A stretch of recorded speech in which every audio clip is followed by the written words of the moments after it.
Pessoal, esse é mais um vídeo aqui, funções. Então, é que eu não sei se a sua geladeira é dessa, né? Mas por enquanto a minha ainda é dessa, que eu tô economizando. Então, normalmente tem esse botãozinho aqui chato, né? Pra caramba, por sinal. E a gente acaba se debatendo, né? Porque se a gente colocar para descongelar a geladeira, né? Nesse botãozinho apertando, aqui que eu não vou apertar, porque deu trabalho para tirar, tá?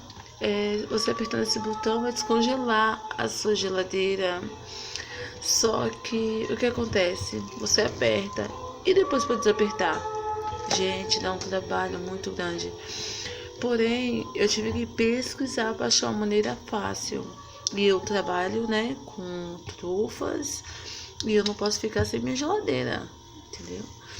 E o que aconteceu? Eu tive que pegar uma faquinha e colocar aqui do lado. E aqui, ó, bem aqui mesmo, aqui do lado, e puxar. No que eu puxei, o botãozinho saiu, olha o barulhinho da geladeira funcionando. Oh! Então é isso, pessoal, tá? Eu estarei sempre postando vídeos de alguma coisa que eu tenha dificuldade, tá compartilhando com vocês. Espero estar ajudando alguém, tá bom? Qualquer dúvida, só deixar aí nos comentários. Até o próximo vídeo. Valeu!